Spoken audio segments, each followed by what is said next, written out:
Ladies, gentlemen, DC people out there, wherever you are located, I don't know, but you're probably a fan of DC if you're watching this video. Today, despite a long video of mine the other day being all about compiling the details that weren't mentioned in the Gods and Monsters announcement video, there's still some tidbits slipping through the cracks, and there are some pretty important ones, especially for those who are still umming and ahhing about the care or the fear of the lack of care being put into this new DC universe. And so with that being said, this video consists of mainly details with regards to James Gunn, the role that he's found himself in, if he's right for the role as well, and the approach to this new DCU from him and Peter Safran, what's different about the DC universe this time, comparisons to the MCU. The list keeps going on, by the way. We'll also get a better idea on the new Superman with some new details, and that of the approach to the challenges and obstacles these heroes will face in the movies to come. So there's kind of like a variety of information in this video, but it is still kind of, I suppose, teed up for the discussion of apprehension, I suppose. Today, we're going to read out a bit of stuff, discuss a bit of stuff, so I really do hope you enjoy it. If you find yourself new to this channel, if you enjoy DC, you enjoy comic books, pop culture stuff, news, reviews, breakdowns, this is the place for you, so do consider subscribing. Trying to hit 200,000 subscribers. I have no idea when I'm going to hit that, but you could help me do it. And hey, like the video, it really does help out a bunch with getting this out there in the algorithm. But let's first go to one of the more interesting points of discussion with everything surrounding this new DC universe. And that one thing I keep seeing pop up, it is of course to be expected as well, surrounds James Gunn. Is he right for the role? I do read your guys' comments. I would say the overall majority of you are game, and some more than others are like on a neutral level to like positive. But of course, you get some who are just like, fire James Gunn, fire James Gunn. What is he doing? This plan, this slate is absolutely terrible. So I think it's kind of important to read out what he says in these two paragraphs and just get your thoughts on the man behind the plan. People have been asking me a lot, why did I take this job? I knew that there was going to be a lot of hitches, a lot of problems, but as many of you know, comic books are in my blood. These characters are in my blood. I was sort of an oddball child who didn't really have many friends and loved comic books, loved DC comic books, loved Marvel comic books. I didn't interact well with my peers, and my parents sent me to a psychiatrist when I was 11 years old to try and figure out what was wrong with me because I never went to school. I just stayed home, read comic books, wrote and drew comic books. And the psychiatrist said to my dad, why don't you take an interest in what your son does? Because my dad's very much a St. Louis, Missouri guy, loves Cardinals baseball, loves things that I didn't care about, and my dad did. And it was really the most wonderful thing my dad ever did was he started asking me about comics. He drove me for the weekend to Creation Comic Con in Chicago, which was probably the greatest weekend of my life. Even still to this day, I can say, because my wife isn't here, but it was amazing. We met Ernie Chan and talked to all of these creative people, and it was just the best. We brought a bunch of comic books. The happiest moments of my life are walking upstairs and seeing my dad reading a copy of Superman, and I wanted to take care of these characters. And we all know it's been again, YouTube monetization, so I'm going to say effed up road for many of them for the past few years, and things haven't been together. And I really thought it is a challenge, but I think it's a possibility to create something really wonderful with these characters. I can't go into politics, I can't do anything with science, so the only thing I can do for this planet is to create stories about love. And that's what I think that we can do over the next 8 to 10 years. And personally for me, with my take on what was just said there, is even before I knew about this personal story, I knew James Gunn was really a big fan of not only Marvel comics but DC comics, and he knows his stuff to the intricate level, more than your typical fan, like comic book nerd fan, who would go to see one of these movies or adaptations or whatever. The actual guru behind this is kind of one of you. James Gunn, no matter how much you agree or disagree or like or dislike the guy, I do feel is qualified in the sense of knowing what is right for the approach to these characters, at least on the baseline level. Now, that's not me saying that he knows enough to actually structure a universe, or when these movies come out, will they flop because maybe there wasn't enough thought put into this, or this, maybe in where Kevin Feige has succeeded before. That remains to be seen. But in terms of candidates for the role, even though there were other names being mentioned before James Gunn was actually announced to be in the role, I am a firm believer, no matter what, that of course, we do need to wait to see what these crops yield. With everything under this announcement, I can be optimistic about it, but I can't know for sure how things are going to unfold. We can only know that when we see it, right? When we actually see the product. So that's why I don't really judge so fast and so hard beforehand, or jump on a hate train where it's just to the lengths of #fire James Gunn, because even if you don't see the plan of the current layout of this chronology with, Creature Commandos, then Waller, then Superman and Legacy, then The Authority and whatnot, I do think that no matter what, I know I'm repeating this here, that you need to wait. I guess you can, you have a right to your opinion of absolute slamming hate or whatever, but just as I don't know if it will be good or not, you don't know if it will be very bad or not. And what I can throw into my own mix of why I've got this outlook is because James Gunn has made some decent-ass movies for Marvel, the Guardians movies. Nobody particularly, I can't say nobody. There's gonna be fans who'll be like, well, actually, but I read this long before the Guardians movies came out. But a lot of people, when that movie was announced, didn't really, it wasn't Thor, it wasn't Iron Man, it wasn't Cap America. Do you know what I mean?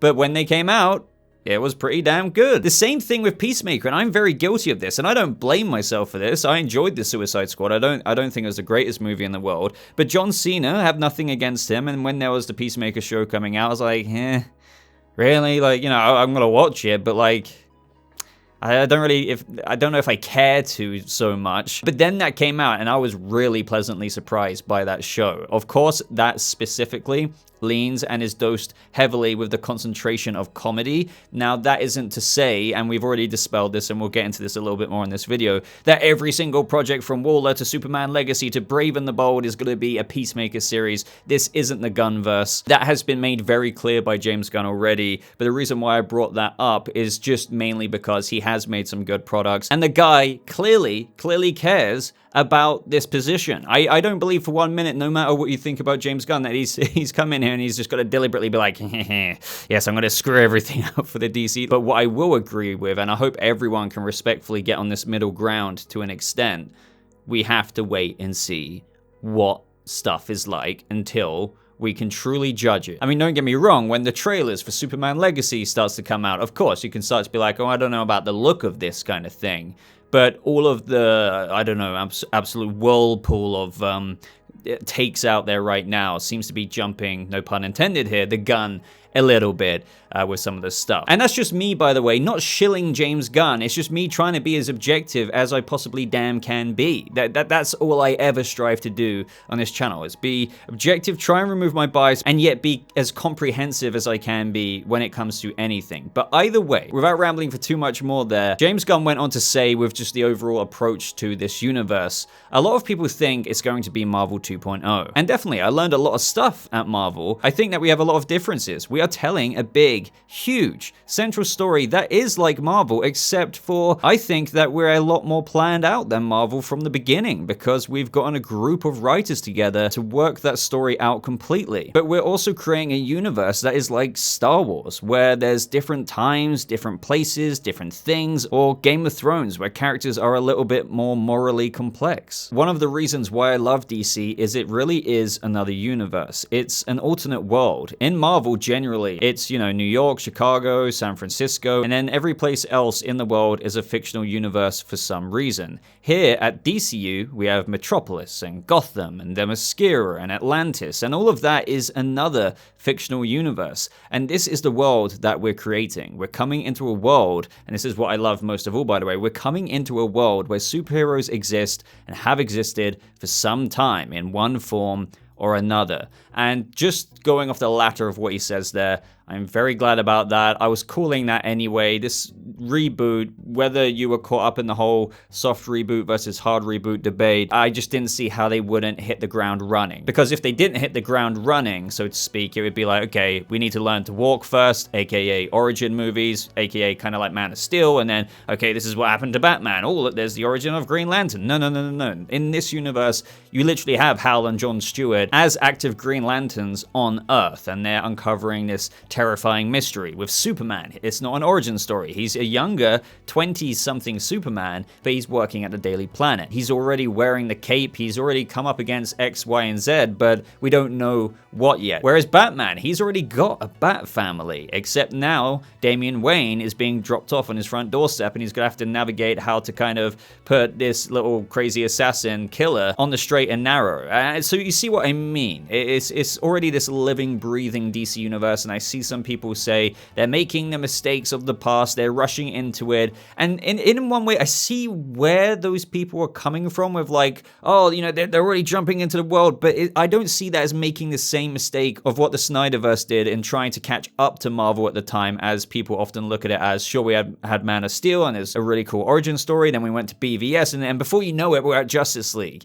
That is rushed, and everyone understands what happened there with the execs getting involved and just pushing everything along. I don't see the comparison there when what really is happening here in this new DCU is just that instead of doing an origin again and again and then again and then waiting 10 years to finally, you know, after all those origins, get the ensemble together, so to speak. No, it's just we're entering a universe where we already know, the bloody general audience knows these characters by now. And characters are operating. Granted, certain characters are at different points of their career. I think it's kind of like picking up a Superman comic book. Sure, you can pick up a Superman comic book that is a downright origin, right? But most of the time, you might pick it up and be like, oh, Clark is on this journey. You didn't need to know the beginning of that story. You know, you're just interested in this version. Or if I don't know, picked up Batman Imposter like I did not so long ago. Yes, it's early on in Bruce's career, but it's not day one. I already know Batman. I already know a lot about this character. Even if I didn't, I would understand that I've gone into this take by Mattson Tomlin hitting the ground running. It's not an do you see what I'm trying to say? We're in a ways in the story, so to speak, and it's the same thing with this universe, and I think that is a damn good decision. The ball is already rolling, people, and that is fantastic. I'm sure for some people more than others there will be origins, but maybe not with a lot of them. A perfect example would be Booster Gold. When we finally get that project, since that isn't so known among the general audience, so for example's sake there, with that DCU series, you might see him go back in time and then see what he's about and why he's doing this. Of course, they could go for the other option where he's already here, and throughout the episodes and, I don't know, him explaining to other characters, you kind of get that narrative of his backstory fleshed in there, saying actually came from the future. But you get my point. We're not going to rehash everything with the core characters, the Trinity and whatnot, and I don't see how that's the new regime, the new leadership making the same mistakes of the past. I would say to those people who think that is the case of rushing things to maybe consider adjusting your perspective on this. And I'm not telling you what to do, I'm just saying consider this and look at it in maybe the way I've been saying it, in that obviously joining a universe, hitting the ground running isn't the same thing as going from Man of Steel, like whoom, smack, bam, right into Justice League.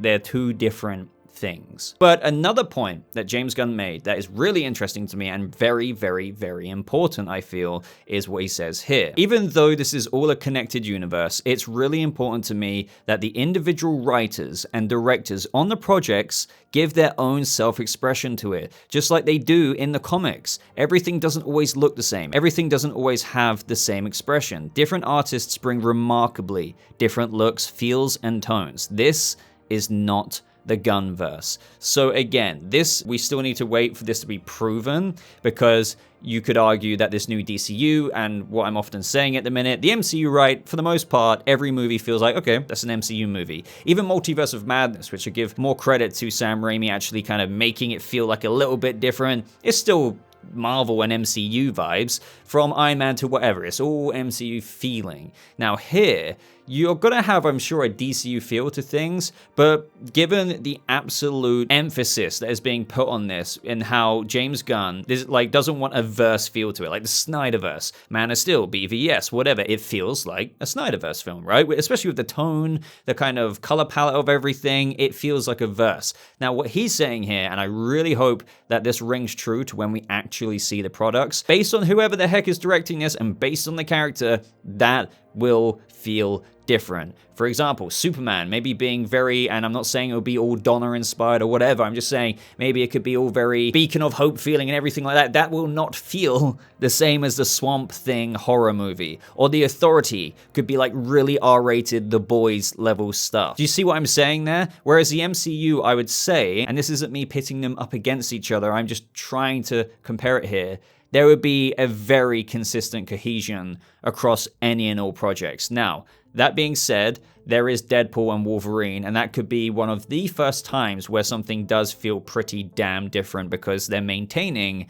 the mature tones of Deadpool. But the reason why I'm most happy with this, other than I do feel like, I do see the benefits in having every single movie from Iron Man to Captain America to whatever in the MCU feeling consistent in the universe, and that having this feeling of cohesion just through everything feeling like that's an MCU movie, it gives the ability for the DCU to feel so unique. And instead of favoring the connected feeling of cohesion through tone and everything, a lot of people out there do often prefer the director to have their true identity on a project. For example, I'm not saying every movie will feel like an Elseworlds, but people love the uniqueness of what Todd Phillips did with Joker. People love what Matt Reeves' feel was with The Batman. And James Gunn goes on to say here, I want each project to have the feelings of the individual artist that's working on it and to give them a lot of freedom, as long as it works, to create something special, because what I found through Marvel, what wasn't exciting was when movies were tonally the same.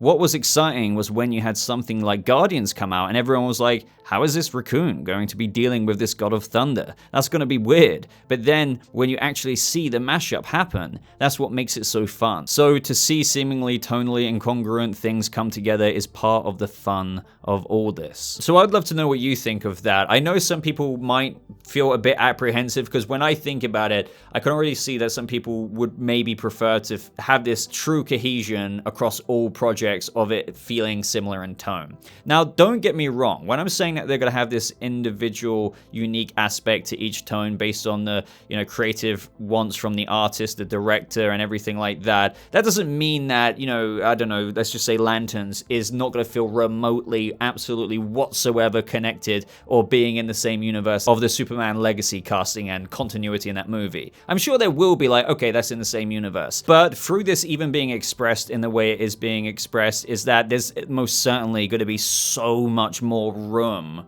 for a different taste and a different feel. Like this True Detective space cop show on Precinct Earth with Hal Jordan and Jon Stewart. That's going to be incredible, I think. And where that series, as with what has been described, they find this ancient horror on Earth, this terrifying mystery that ties directly into the larger story of the DCU. I can imagine that being quite a dark tale that unfolds, that is going to be the building, or should I say founding blocks for whatever. I'm not saying they're going to be as formulaically cloning or identical as the Thanos teases of the early days of the MCU, but whatever maybe the first threat is that brings these large DC characters of the DCU to unite together to take it on. It's just that Hal and John are going to maybe stumble across this first, but that's going to feel kind of really different to Superman Legacy in the same way that Swamp Thing, this horror movie, is going to feel so different to everything else as well. Yet connected. Another great factor is Peter Safran saying that many of the projects are already being worked on, but we're remaining flexible and we're going to adjust because we're never going to put a project into production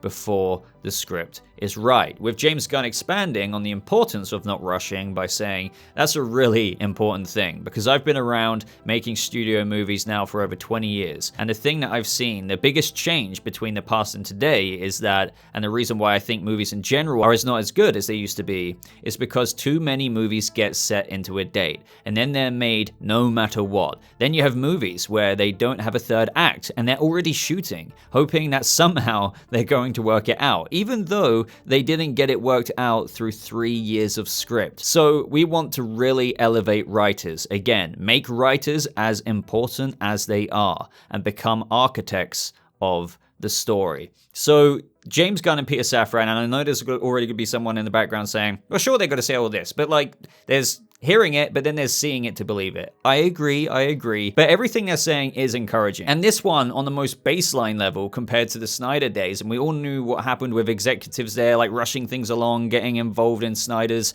decision-making, and what he says generally in just movies in today's climate is that they do get rushed out. Sometimes shows or movies, they are shooting when they're still tweaking the script. Now, sometimes that is of the preference to the director in the creative process. For example, Todd Phillips, when he was shooting Joker, did tweak things along the way with an already completed script, though. It's just they were shooting all kinds of different things, and it was a really collaborative experience with Joaquin Phoenix. But what he's on about is truly where you've got a date, the executives are getting involved so much so where they're like, we've given you enough time, when they really haven't, and it's like, you need to shoot it, you need to put it out, and then they're surprised. They are surprised when the movie flops, completely flops, or it might have been entertaining to an extent, but the movie doesn't get nearly the box office that they wanted it to get. James Gunn, Peter Safran are like, no, we are not doing that. We're not putting a project into production before the script is right. We might adjust. And this is why as well, with the big difference here with James Gunn and Peter Safran, even though they are the creative Feiges of the DCU, so to speak, they have curated this DCU 8 to 10 year plan with a whole freaking boardroom table of writers. Some writers that you're already familiar with from the comic book landscape, and they are helping just really, really curate the process rather than working on it as they are going along, so to speak. And I'm not saying that the MCU did a bad thing through doing more of that approach, but here obviously they might change some things along the way, but they're having a firm writing team set up the 8 to 10 year plan so they know what's happening, at least in a very organized bullet point role. And then as the years unfold, they might annotate it more and more and more. So in conclusion, guys, I think they're saying the right things. Of course, I'm going to echo again, we need to wait to see what things are like in this DC universe when some projects release before we can fully judge it. But it does seem to me that a great deal of thought and effort is being put into making this successful from people who really know their stuff, like James Gunn, through everything we've already read. I understand the frustrations of the past. I really, really, really do. That's just something that I suppose we need to look at now, as no matter what, as a DC fan, this is an inevitability. And that's not me saying, oh, you're getting this either way, so you have to just suck it up and just like this universe. No, be critical. I encourage that. I'm just saying, don't get on a hate train bandwagon to the point of where you haven't even seen a product yet. You're calling it this, that, and the other, every word under the sun. You're hashtagging make the Batfleck movie when Ben Affleck probably, I probably bet money on this, wouldn't want to sign a multi-picture contract for an 8 to 10 years worth of appearances, or to the point of hashtag sell the Snyderverse, and that, like, I don't know what those people were eating to believe that those things will happen. And I'm not knocking on Snyder fans because I'm a Snyder fan. I'm just saying, just analyzing what has been said here, what is being cooked up behind the scenes from James Gunn, whether you like or dislike the lineup, I think things are looking, or at least sounding, promising with the titles that we've got, from whether it's The Authority, a new Superman, the Brave and the Bold, to even the fact that that's just chapter 1, and not all of the chapter 1 projects have even been announced. And in this 10-year plan, there are only 2 chapters. So even with more projects to be announced for chapter 1, we've then got chapter 2 projects to be announced, the titles for those HBO series. Let me know your thoughts on that, but let's end this video off with some interesting thoughts from James Gunn about Superman. So he says, Superman. I really love the idea of Superman. He's a big old galoot. Gunn said when asked what he would be looking for when he cast a role. He is a farm boy from Kansas who is very idealistic. His greatest weakness is that he'll never kill anybody. Doesn't want to hurt a living soul. And I like that sort of innate goodness about Superman as his defining characteristic. It's not all-star Superman, but again, I'm a huge fan of All-Star Superman, and it is very inspired by All-Star Superman. So given the young casting of this Superman, who again is still adult enough to be working at the Daily Planet and this, that, and the other, having already been Superman,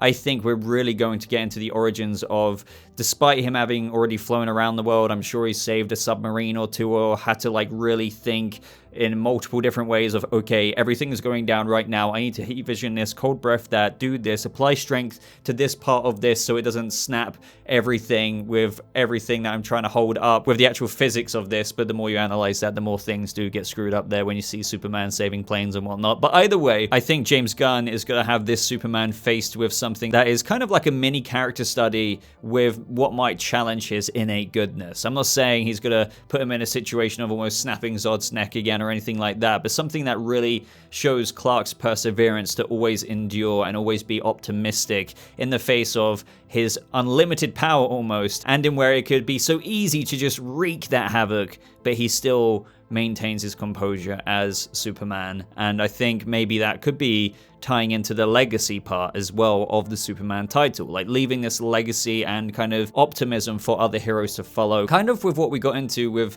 what we spoke about in the previous video of the Kingdom Come-esque inspirations that they could kind of do in reverse, because in that story Superman's much older, but with the Authority coming in, kind of being like the elite maybe in this universe, and being these somewhat anti-heroes doing anything by any means necessary, Superman's legacy could be to inspire all the other heroes that we're going to see living and breathing already in this new DC universe. Now, this quote goes on to say that as for the character of Superman, Gunn and Safran seem dialed into the idea of representing his impeccable morality while challenging just that for all characters throughout the DC universe. So what's cool about this is it kind of gives you an idea of what focus they're going to somewhat do across movies. So he says, I think our stories in general are, we want to take it away from the good guy versus bad guy and all. There's really almost saintly people. Superman is among them. There's really terrible villains like Gorilla Grodd or Joker, and then there's everybody in between.